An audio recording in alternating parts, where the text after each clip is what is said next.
What is going down, YouTube family? It is your boy Zary, and before we get into the video, one thing I want to tell you is, if you are just starting this game and you are under level 15, make sure you're using my promo code. Down in the description of my video is a link if you're just finding this channel for the first time. Click that link to download Dragon Champions on iOS or Android. Once you do that, click the cog setting, wrong way, right there above me. Click that cog setting. Inside the cog setting, you are going to see the use promo code. Make sure you're clicking on that. When you're in the promo code, type in XMG gift. Hit the OK button and get $10 worth of free stuff. So with that being said, my YouTube family, enjoy the free stuff. Help support the channel. I love y'all. Enjoy the video. What is going down, my YouTube family? It's your boy Zary, and we are back for where's the first 40 through 31. We left off at 41 with Kinley. We're going to jump right into it. It's early Monday morning, so I got my coffee and we're gonna get into it. Number 40 is Rantha, and it's not just Rantha here, it's Battle Poo as well. And Rantha brings a lot of good things to the table. Number one is her leadership. Her leadership is all-encompassing for the clans, essentially, besides demons, I think it is. But she can be plug and played. She's great for the backside of battlegrounds. I mean, you're increasing physical and magical damage to all allies from the clan by 25%, and then you're getting more on top of that based on what you are. Really super solid. She has a great move here where she shoots 8 arrows. Now it doesn't matter if there's one opponent or 5, you're shooting 8. Really helpful during raids. And then she has Battle Poo. Battle Poo is an off tank, gets the taunt. Extremely, it can screw you up. Dropping Battle Poo can mess you up because of the real defender drops their taunt. You think you can get around and start picking away at people, and then Battle Poo comes in. He isn't the most overwhelmingly tanky tank, but he's just enough to screw you up. So that's why I think Rantha is deserved at number 40. Sticking with the orcs, we have Elenar, and I put Elenar at 39.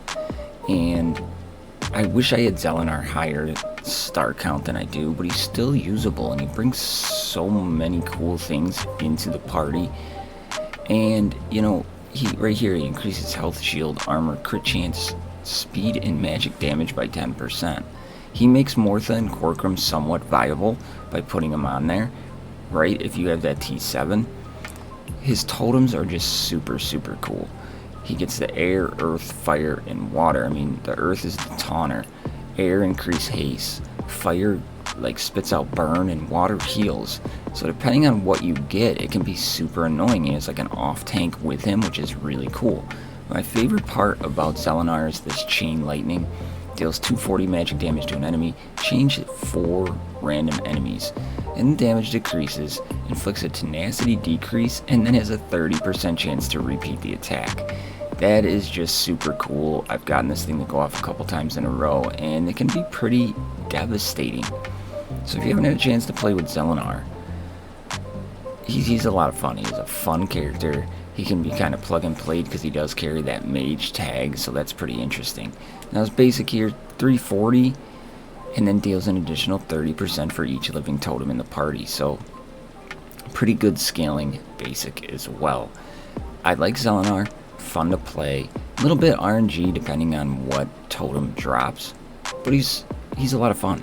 Now 38 for me is Count Delman, and I like Count Delman, and you know, I moved him down a little bit on this list because now Talius can do the same thing as him. The reason I have him at 39 is this Mark of Death move. Mark of Death can come in handy, big time. If you're able to dispel the taunt off the tank, you can come through, put down this Mark of Death, and it really helps. The other thing that I really like here is he gains 600 penetration. If the lane is an ally, which most likely is going to be the case, he increases physical damage by 15%. Then he gives Wonderlua a 20% crit chance, allowing you to ruin her differently if you're constantly pairing the two.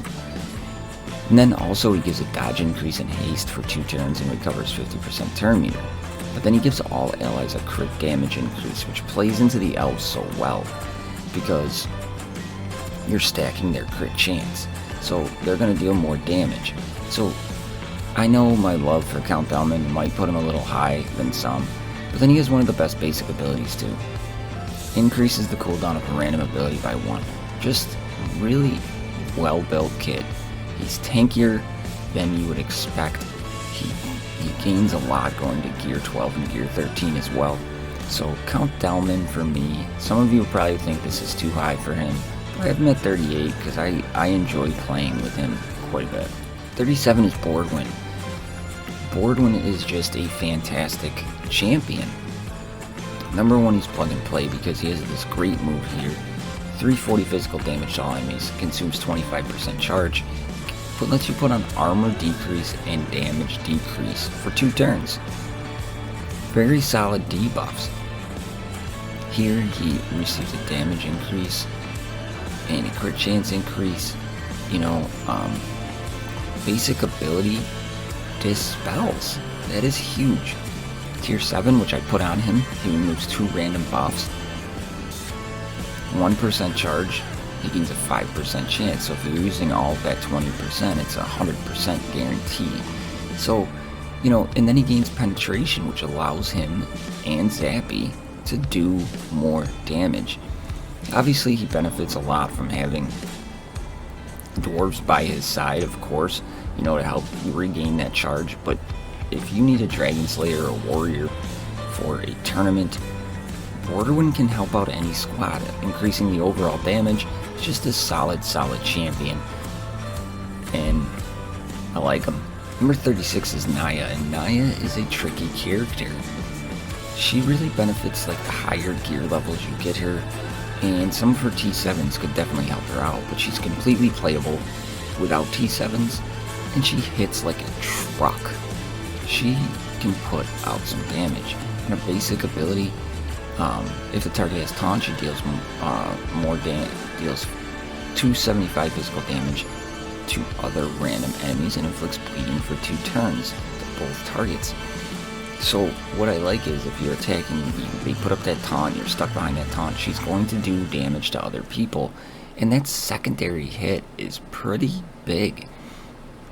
This is the move that really can be frustrating, but can be so rewarding when it works right. Randomly rearranges all effects of taunt and invisibility.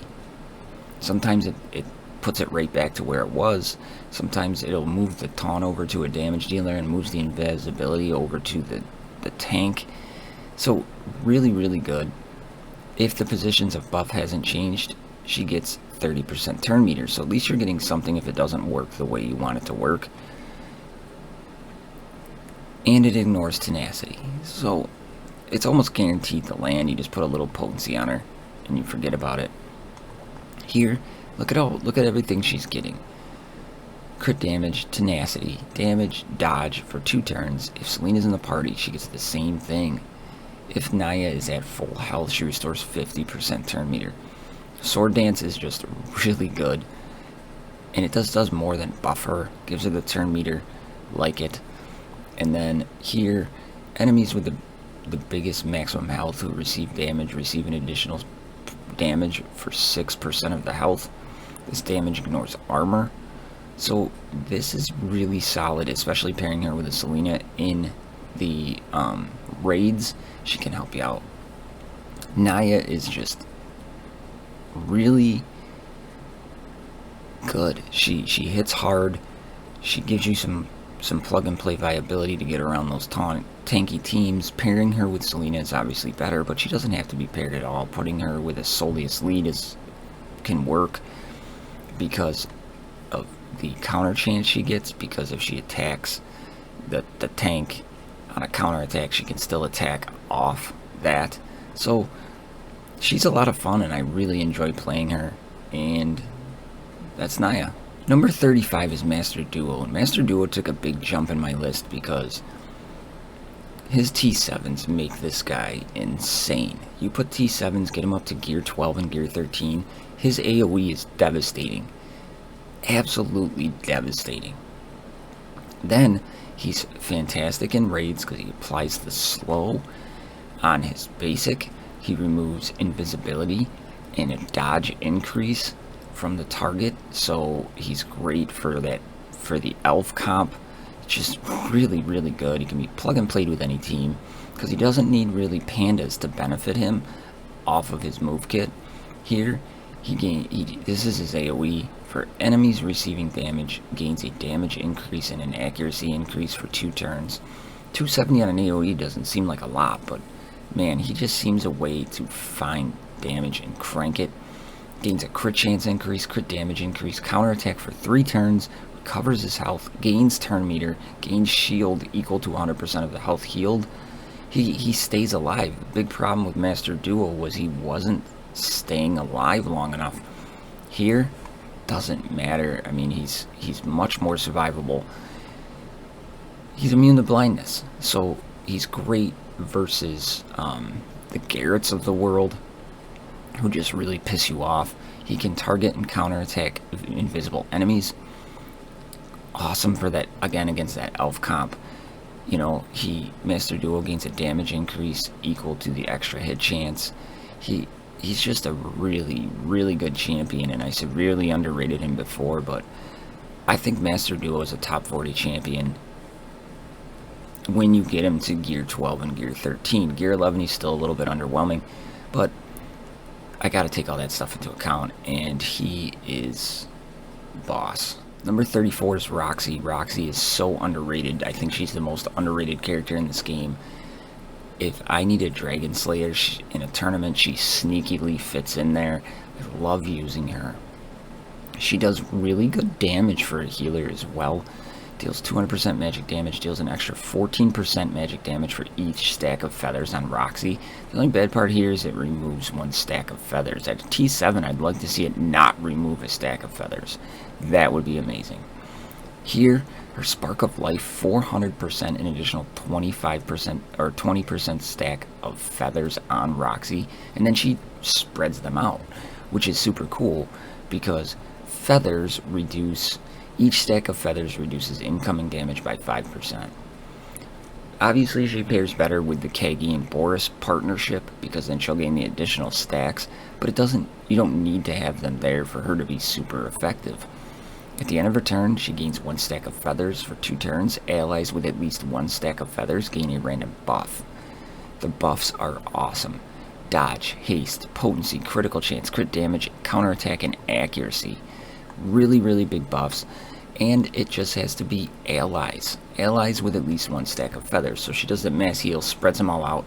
At the end of her turn, they all gain some sort of crazy buff. She's just super underrated. Great because of that Dragon Slayer tag in tournaments. People might want to put in a damage dealer or things like that, but Roxy just pairs so well. Her heals are powerful. Those random buffs can really go nuts. Like, say she gets, you know, you pair it with a big time damage dealer, they now get the counter attack. It's super fun. She's really good and I think severely underrated. So you can blast me on Roxy, but that means you just haven't played her enough. 33 is Lake, and Lake comes up the list because of the burn teams that are going on right now. He kind of has a home. His leadership is still so blah. I mean, 1000 penetration is great. Each time when an ally panda counterattacks, he recovers health. Nobody counterattacks. We gotta rework this. Incorporate that burn synergy. Maybe if an ally hits somebody with burn, they recover health. Something cool like that. But the fact of the matter is, he gives himself this. The water off a duck's bill. Accuracy, debuff immunity, damage increase. Recovers 30% health. Embers on the battlefield, she gets the same advantages. And then he comes through with this. 250 removes all stacks of burning and deals an additional 50% magic damage and removes 1 buff for each burning stack removed to that enemy. You have Dispelling in there at tier 7. And then if you took it to 8, it's 2 buffs, but it isn't in the game yet, so we're excluding that right now. But just taking this to tier 7, you can destroy a team in 1 move. You get enough burning out there and he does this refreshing stream, it's over. So he's found a spot, he's usable, but he's very niche. That stops him from going higher. But the fact that he can almost wipe your team in one move, if he isn't controlled well, has to be up here. So Lake, finding a home. 32 is Wonderlua, and Wonderlua has to be in the top 40. She's continuing to drop down a little bit down my list because she has a lot of caveats to her move kit, but there's no denying that Wonderlua, if not addressed early on, just wreaks havoc on your team. You put her on a team like you're trying to get the lane out of there, then you got Titania taunting all the time, and then she's putting everybody under invisibility. Pretty much everybody but a defender, and then restores 40% turn meter to herself. And then she's debuffing herself. You know, can't be understated there. Piercing shot, 360, but then invisible, it deals 50% more crit damage. Just one-shotting characters like a Kagi. She can just change the tide of battle in one hit. And then here, 220, if this attack, if the target has more health than Lua, this attack deals 280. This attack deals 50% more crit damage. Of course, this is at tier 7, I understand, but if she just goes unchecked, forget it. The one thing I don't care for at all is this.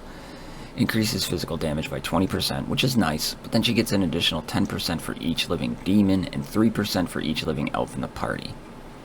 At least she's getting something, but I don't like that living demon in the enemy's party. Ugh. So, but man, there's no denying, like I said, that Wonderlua in one move takes out your person, especially in battlegrounds. You're pissed, you back out. She can screw you up big time. Speaking of damage dealers, we have Boris at number 31 to top off the list today. I love Boris. He's more accessible now more than he was in the past, and this is really good. He makes the buff event, well, back in the day, I don't know about now anymore, but back in the day, he made the buff event just a cakewalk. Starting with his passive ability, increases physical damage by 13% for each living pride in the party. So if you don't have pride, he loses his whole passive. That sucks, but it still doesn't matter. I mean, he hits extremely hard under pride, but if Kagi's on the battlefield, they both gain an armor increase, which is great because they're both squishy. Kagi more so than Boris, but it really helps survivability of both champions. His wind power gains a crit damage increase, crit chance increase, damage increase, haste. And then Kagi gets it too, and then recovers 50% turn meter. Huge. Then he comes through, puts his wounding arrow on, 350 physical damage, inflicts 2 stacks of bleeding and an armor decrease for 2 turns. One shot. This is a one-shot city if everything lines up right. You get this wind power, then you get wounding shot, and then as basic to top it all off, if the target is the lowest health in the party, he does 300%, but 240. I'd like to see the incorporation of bleed maybe into his basic, but still, you can put him on a bleed team. He's not as effective as some other champions because you really don't want to break up that synergy between him and Kagi. It's one of the best in the game, but man, he is just a one-shot machine. Needs to be kept in check. Put behind that Salvador taunt. It's just so freaking annoying. You gotta get him out of there. But then you're kind of, and now that Kagi is getting so much better,